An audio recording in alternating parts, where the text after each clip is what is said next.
Alors, bonjour à tous. Quand on pense aux piliers d'une entreprise qui réussit, on pense tout de suite au marketing, aux ventes, à l'innovation, n'est-ce pas? Et les achats dans tout ça? Souvent, on les voit comme une simple tâche administrative, un peu ennuyeuse. Mais, et si je vous disais que cette vision est complètement à côté de la plaque? Et si, en fait, le plus grand levier de richesse d'une boîte se cachait précisément là où on ne le cherche jamais? Voilà, la question clé. Spontanément, qu'est-ce qui vient à l'esprit? Augmenter les ventes, bien sûr. Ça semble logique, hein. Plus de chiffre d'affaires, c'est plus de profit. C'est mathématique. Eh bien, pas tout à fait. La réalité, vous allez voir, est beaucoup, beaucoup plus surprenante. Et non, l'augmentation des ventes a son importance, évidemment. Mais il y a un autre levier, un levier souvent dans l'ombre, dont l'effet est, démultiplié. C'est le levier des achats. Et lui, il tape directement dans la rentabilité avec une efficacité redoutable. Allez, c'est parti, on va plonger ensemble au cœur de cet angle mort stratégique. Il est grand temps de voir pourquoi la fonction achat, c'est bien plus qu'un centre de coût. En fait, c'est une véritable arme financière. Regardez bien ce chiffre, 60%. C'est énorme.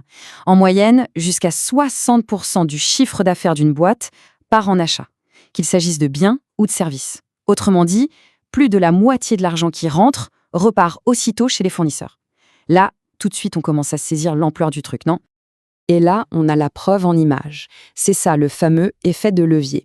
Ce qui est dingue avec ce graphique, c'est de voir à quel point l'impact est disproportionné. D'un côté, on a une augmentation des ventes de 5%. C'est bien, mais de l'autre, regardez, une toute petite économie de 3% sur les coûts d'achat. Et bim, le résultat net de l'entreprise peut grimper de 45%. Oui, 45%. C'est juste beaucoup, beaucoup plus puissant qu'une hausse des ventes. Donc voilà le point central à retenir. Les achats, ce n'est vraiment pas juste une histoire d'économie de bout de chandelle. C'est une fonction à haut risque, mais aussi à très haute récompense. Mal gérés, les achats peuvent littéralement couler une boîte. Bien gérés, ils deviennent un avantage concurrentiel absolument décisif. Ok, mais alors, ça veut dire quoi, bien acheter? Ça nous amène directement au rôle hyper complexe de l'acheteur professionnel. Et vous allez voir, c'est un métier qui va bien, bien au-delà de la simple négociation de prix. Cette phrase, elle résume tout. Elle change complètement la perspective. Le but, ce n'est pas de chasser le moins cher à tout prix. Non. Le but, c'est d'acheter au mieux. C'est une recherche permanente du meilleur équilibre possible. Et cet équilibre, justement, il repose sur 4 piliers. Il faut imaginer l'acheteur comme un véritable jongleur. Il doit jongler avec quoi? D'abord, la qualité, avoir la bonne qualité pour le besoin, pas forcément la meilleure du monde. Ensuite, le coût, le plus bas possible, mais sans sacrifier le reste. Puis, le délai, il faut que ça arrive à temps, sinon toute la chaîne de production peut s'arrêter. Et enfin, de plus en plus, l'environnement et le social. Si on enlève un seul de ces piliers, tout l'édifice s'écroule. Maintenant, pour bien comprendre ce que acheter au mieux veut dire, il y a une notion qui est fondamentale. Le prix qu'on voit sur la facture, en fait, ce n'est que la partie émergée de l'iceberg. Alors très rapidement, voilà à quoi ressemble le cycle de vie d'un achat. Ça part d'une demande en interne, puis à la négo, la commande, le suivi, jusqu'à la validation de la facture. C'est un processus très structuré, très contrôlé. L'étape de la réception, par exemple, elle est cruciale. C'est là qu'on vérifie si on a bien reçu ce qu'on a commandé en bonne qualité et en bonne quantité. Et c'est là qu'intervient ce concept super important, le coût total de possession. Qu'est-ce que c'est? Eh bien, c'est simple. Un produit qui a un prix d'achat très bas peut en réalité coûter une fortune si le transport est hors de prix, s'il y a des frais de douane cachés ou si on doit le stocker pendant des mois. Le bon acheteur, il ne regarde pas juste le prix sur l'étiquette. Il analyse tous ses coûts pour faire le choix le plus rentable au final. On a tous en tête cette image de la relation commerciale où le client est roi, où il a tous les pouvoirs. Eh bien, la section qui arrive va un peu bousculer cette vieille idée reçue. L'idée que le client est toujours roi, franchement, c'est obsolète. Dans le monde d'aujourd'hui, avec les tensions sur les matières premières, les pénuries, ou face à des fournisseurs qui ont un monopole, le rapport de force peut complètement s'inverser. Et d'un coup, c'est le fournisseur qui devient roi. Et là, l'enjeu, ce n'est plus de négocier le prix, c'est juste d'être livré. Ça devient une question de survie. Et cette analogie, elle est vraiment parlante. C'est l'analogie du miroir. Imaginez, le marketing s'occupe de la satisfaction des clients. Eh bien, les achats, ils font la même chose, mais en miroir. Ils gèrent la satisfaction des fournisseurs. Et c'est tout aussi vital. Si on néglige ces fournisseurs stratégiques, on met en péril toute l'entreprise, exactement comme si on négligeait ses clients.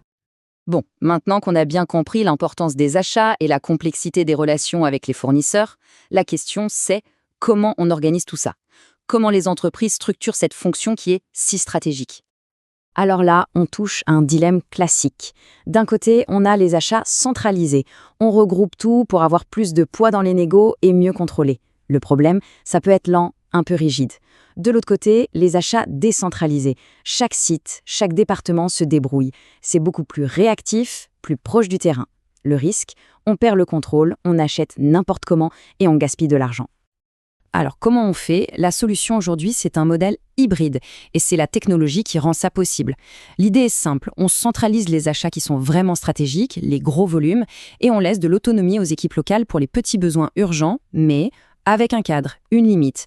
Et tout ça est géré par des systèmes informatiques, des ERP, qui permettent de garder le contrôle et la transparence. En gros, on prend le meilleur des demandes. Et j'aime beaucoup cette métaphore pour conclure. Le logisticien, l'acheteur, ce n'est pas juste un exécutant. C'est un architecte. Il ne fait pas que passer des commandes. Non, il conçoit, il structure, il optimise des flux qui sont hyper complexes. C'est un vrai rôle de designer, de stratège, et c'est absolument essentiel pour la solidité de toute la structure. Et on va se quitter sur cette question qui, je pense, prend une toute autre dimension après tout ce qu'on vient de voir. Dans une entreprise, le service achat, est-ce que c'est juste vu comme un centre de coûts qu'il faut réduire?